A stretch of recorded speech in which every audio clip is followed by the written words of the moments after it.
Cheikh Tidiane Diaw nee na le vice-président du comité dafa am beneen surnom fu ñu ko fa wooyee nga ni mooy lan. monsieur dérapage Charles Faye parane ko.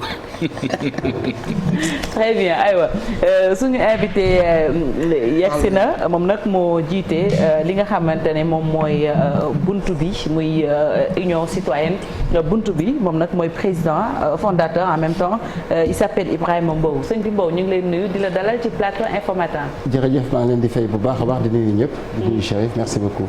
très bien aywa Chérif mën nañu sóobu ci waxtaan bi. waaw yaay président fondateur bu union citoyenne bunt bi nekk aussi premier secrétaire élu ci conseil économique social et environnemental. Vous tenez à rappeler que yaay président fondateur bi lu tax vous tenez à ce qu'on mette président fondateur. Non en réalité d'abord merci pour l'invitation Chérif. Fondateur non union citoyenne ce n'est pas une individualité. sama kaddu du ngeen ci dégg may wax je non ñun xamuñ loolu gëmuñ loolu ñu bëri ñoo ko sos. Nous sommes une équipe citoyenne jàpp nañ ne Sénégal benn nit bu nu ko doxal jàpp nañ ne aussi une équipe de compétence avec générosité avec humilité waxtaan ñu gëstu les problèmes de fond pour dem ko en réalité il faut juste mu am un initiateur mais parti benn nit du ko def parti nit ñu bëri ñoo koy def dox ko gëstu ko on a 15 ans aujourd'hui 10 février bi passé nañu am fukki at ak juróom donc loolu du lu ndaw def nañu élection yu bëri depuis 2007 ba 2022 ñu ngi dem élection am na lu ñu jàngat sur le terrain donc mettons en avant le programme commun mettons en avant les expériences communes mettons en avant aussi j'allais dire la dimension citoyenne et les compétences. loolu rek mooy waxee ba valeur yooyu nga wax noonu moo taxoon ngeen sos parti bi xëy rek nar a tasaaroo parce que démb lañ toog rek ñu ngeen ne suspendre ngeen Théodore Chérif Monteil bokk ci yéen. non du tasaaroo effectivement la direction nationale opérationnelle boo xam ne kilifa yu bëri ñoo ci nekk jógee fépp Sénégal ñoo dajee. gis nag ne y avait des tensions ci biir parti bi. des questions de discipline dëgg la xamuñ nag fu mu jógee dëgg la élection locale yi yàlla def na ñu am ndam lu rëy parce que buntu bi ñu bëri dégg nañ ko xëy na nag aussi il y a des influences extérieures mais c'est pas une question de personne c'est une question interne de discipline d'abord ensuite il y a aussi bien entendu ces influenceurs qui essaient de diviser les uns et les autres qui jouent sur des individualités ba nga xam ne ah dëgg la dañuy jëm a yàq waaye nag il y a pas de division en réalité ak influence boobu kan moo ko fa indi. influence boobu xamuñu ko xamaguñu ko pour une raison simple def nañ réunion boo xam ne Théodore Chérif Monteil mu nga fa woon je le salue c'est mon jeune frère il a fait un super travail en tant que député mais les règles de discipline sont des règles applicables à tout le monde. Qu'est-ce que vous lui reprochez yéen? Des questions de discipline. De quelle nature? Il est venu à la télévision dire qu'il était le président du parti dans une télévision. Il a dit aussi qu'il a organisé une rencontre citoyenne à Kaolack. Wolof. waaw mu ngi ne dugguma ci détails yi parce que les problèmes de gestion interne problème li ñuy wax. mais parti politique la nag c'est vrai que c'est privé mais comme am ngeen député di laaj baat nit ñi nekkatul privé sénégalais yi am nañ droit à l'information. Chérif dama lay leeral ne la décision bi c'est regrettable. neexul kenn ce n'est pas satisfaisant waaye nag su fekkee ne dañoo teg ay charte am statut am règlement intérieur kilifa parti bi yëpp daje jóge fépp Sénégal gis ay crise interne gis waxtu ñaaw ci parti bi gis dénigrement gis lépp ñu jël ay mesures man en tant que président dama koy valider ànd ci. attention nekkul exclusion. il a été suspendu. il a été suspendu en plus. mais la suite à donner suite bi lan lay doon. d'abord il y a la commission de recours. Je pense qu'il sera quand même une commission bienveillante qui va l'écouter. Il était présent. Ça veut dire que bi kilifa yi waxee moom wax na. La direction nationale opérationnelle man ñu lay waxuma je dafa wax ne lii jëf yi garaaw na ñu ngi yàq li ñu liggéey nañ def un rappel à l'ordre loolu nag dafa am solo su fekkee ne kilifa ci parti bi la ñuy rappeler à l'ordre le simple militant dana xam fu ñu jëm. xam nga juste ma daaneel foofu rek les règles d'une organisation ñëpp ko war a respecter gis nga quand il y a des problèmes de discipline. Quand il y a des problèmes de, j'allais dire, déviation, d'éthique, initiative individuelle yoo xam ne mën na sappi li ñuy liggéey mais c'est important que kilifa parti bi waxtaan ci.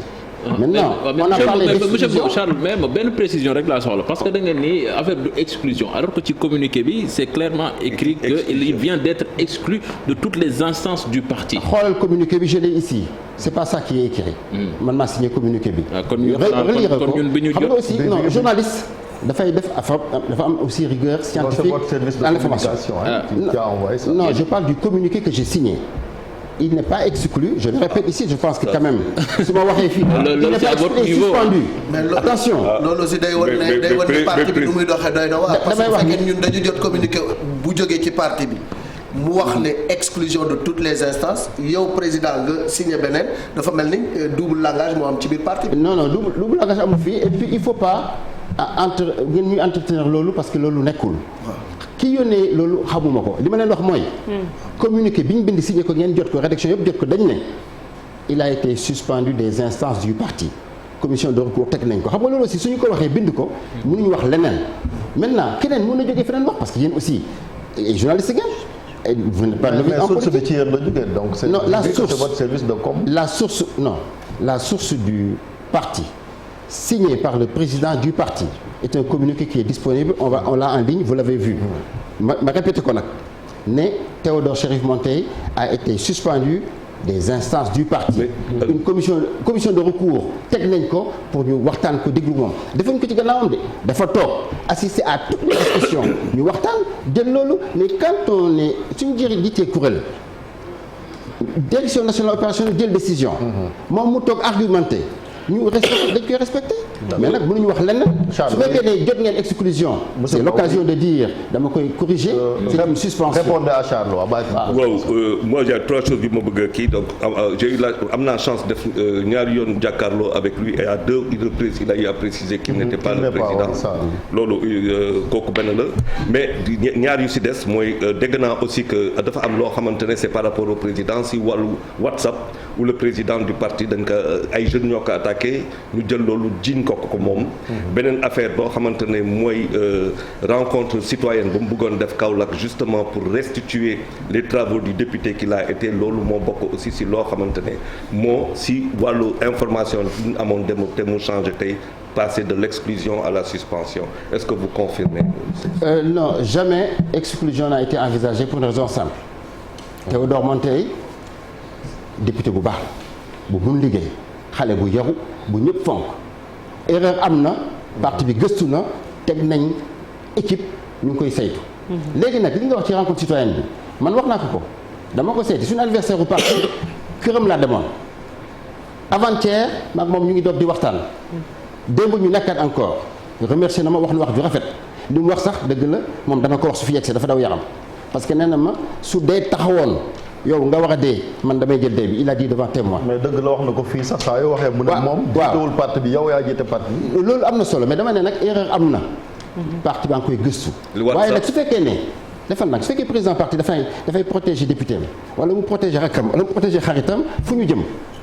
comme kilifa yi daje nañ ŋaññi wax yooyu ñu wax rencontre bi erreur la woon la preuve nee na bàyyi na ko parce que daf ne dafay dem Kaolack def rencontre citoyenne ma ne ko c'est une excellente chose man naa ko wax ma ne ko lu rafet la man danaa ñëw présider ko waaye nag li ma bëggoon mooy comme dañoo jógee ci élection locale nañ def évaluation élection locale yi ba pare suñ ko defee ba tënk ko ba xam suñuy force suñuy faiblesse lan moo ñu manqué parce que nag Dakar Soham Wardini moom moo nekkoon nag moom nekk assistant liggéey nañ fi liggéey bu mucc ayib waaye suñu résultats yi vraiment dafa doy waar lool ci suufee yeneen dëkk yi nga xam ne dëgg la ñun man dem naa fa j'ai fait le tour du Sénégal ma gis ne am nañ fa résultats yu baax ma ne loolu yëpp nag nañ def Dakar benn ndaje boo xam ne suñu candidat ñëpp laa wax bi ñëpp dañu ñëw toog ñu xool lan moo nekkoon problème bi lan lañ mën lan lañ mënul lañ réussir lañ réussirul ba nga xam ne nag maag moom suñu jàngatee loolu dañuy am matière pour xam législative pacifique naka lañ koy duggee ma ne ko à ce moment là nañ ànd Kaolack mais du bul dem yow kenn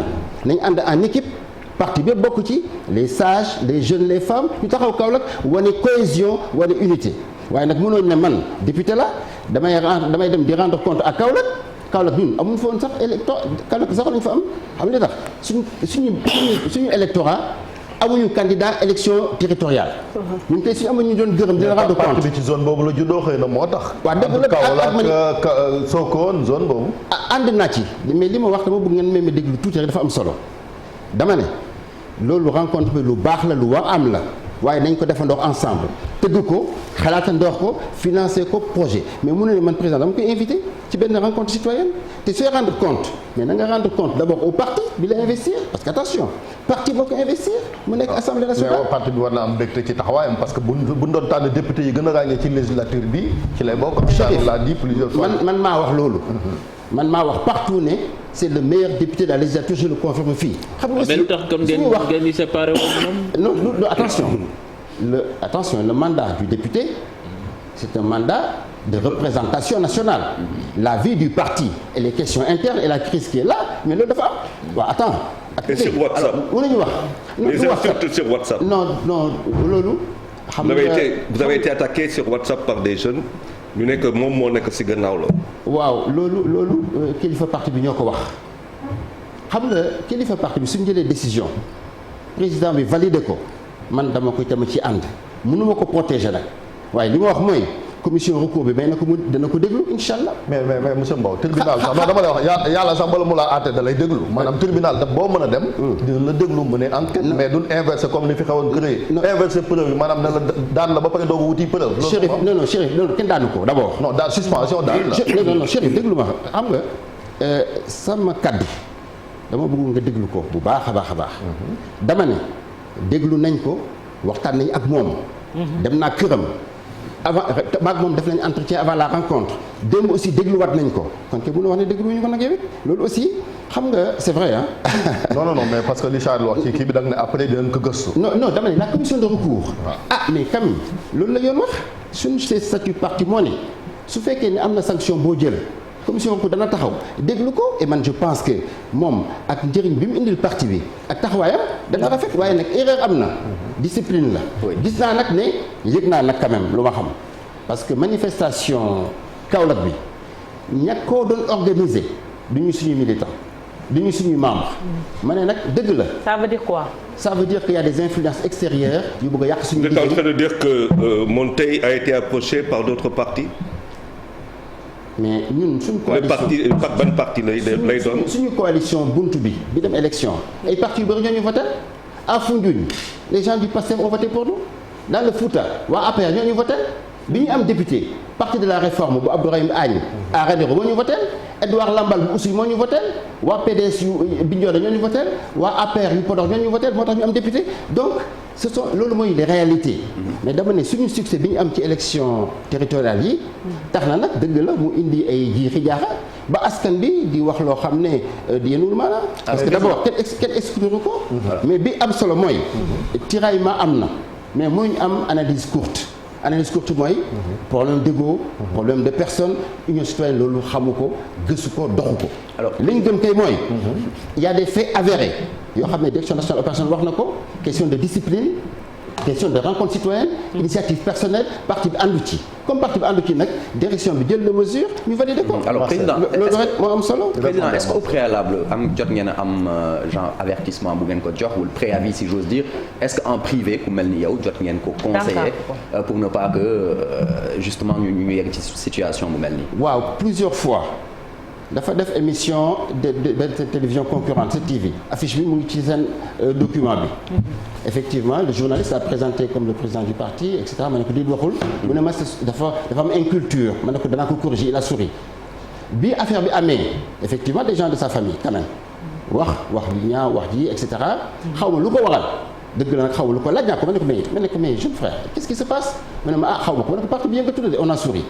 Les gens de sa famille. Les gens de sa famille, effectivement. mais fii situation bi. may ma rek ma yeggal nag parce que su ma amee question su ma tontuwul dafay xaw a d'accord ñu ngi jégalu allez-y. Du coup avertissement am na waxtaan am na ba bi ñuy jël décision bi moom mu ngi toog jël temps ñu toog jël suñu temps ñun ñëpp ñu wax parti bi nag ne lii la décidé mais dañ koy doxal loolu règle du leneen. ma wax nag ne c'est une crise interne. qui va vite être dépassé parce que man yaakaar naa ne dana ñëwaat parce que moom aussi comme c'est un rappel à l'ordre xam na jàng na ñun ñëpp jàngat nañ ci ñun suñu intérêt mooy mu ñëw ci parti bi def liggéey bi mu doon liggéey di taxal ñu fal ko jox ko ay respect mu continuer ko mais initiative individuelle nag loolu parti mënu ci ànd parce que du jëmale parti kanam. suspension bi ak communiqué bi vous ne pensez pas que franchir ngeen l'étape de non-retour le point de non-retour? Ah non jamais pourquoi étape de non-retour dafa am fenn mais organisation dafa am métabolisme.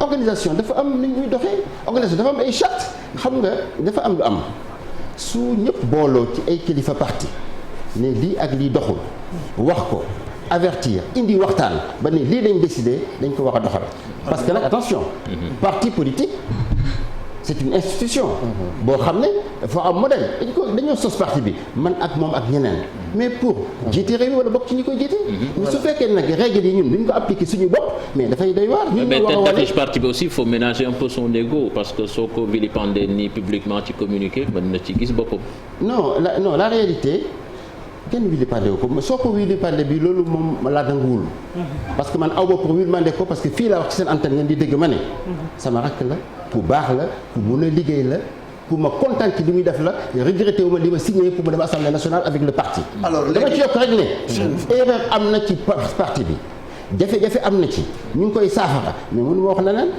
waaw Chérif man fu mu bëgg a ñëw rek parce que yàgg nañ ci affaire Théodore bi. mooy parti bi. ci boppam jóge ngeen ci ay élections yaa ngi ko doon wax léegi. natt seen bopp depuis 15 ans yéen a ngi natt seen bopp ñaata buntu ngeen ubbi. waaw tey jii daanaka damay joxe xayma rek bi ñuy am député en 2017 ñu ngi amoon à peu près un peu moins de 18 000 voix tey jii jege nañ daanaka 250 000. bi ñuy am ay élus en 2014 mooy élection yi mu jël ñu ngi amoon à peu près une vingtaine d'élus locaux tey ñu ngi frôler presque les 900 à 1000 élus locaux. loolu wane na nag y a une dynamique nouvelle. mais Mbow. dynamique boobu. attention ñooñu bokkoon ci parti bi de coalition. non am na ci yoo xamante ne amul fun làqatu ñëw daaw làqatu ci yéen. ngeen abal leen voilà ngeen abal leen récépissé. Chérif dama ne ñi dem ci parti bi laa wax. xam nga man mënuma nettali gëntu keneen. parti bi. non je parle des locales. parce que vous avez cité par exemple le cas de Soham Wardini qui n'est pas membre de Union Citoyenne. absolument je le confirme je le confirme. Bachir Fofana fële ca Vélingara wala léegi ñëw na ci yéen. loolu laa bëgg a leeral dama ne. Union Citoyenne buntu bi ñun bu ñu koy sos dañ ne c'est le parti de tous les citoyens. képp ku am idée bu rafet. am xalaat bu rafet. am yéene am programme na nga ñëw bokk ci suñu équipe. ñu tëggandoor ko gëstandoor ko ñi nga xam ne mer nañ fañ dëkk.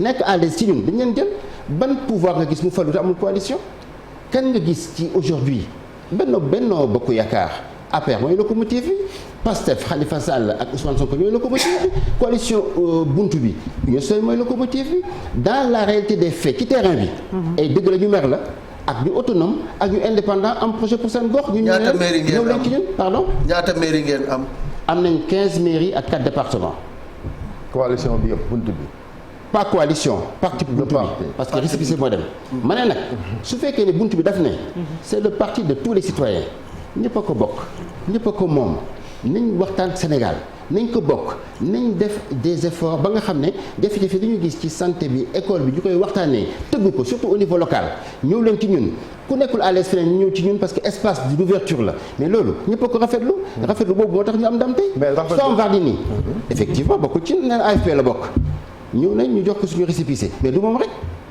dans le Fouta résultat yi ñu am c'est des gens qui n'étaient pas. mais c'était gratuit récépissé ngeen doon joxe wala dañuy fay pour.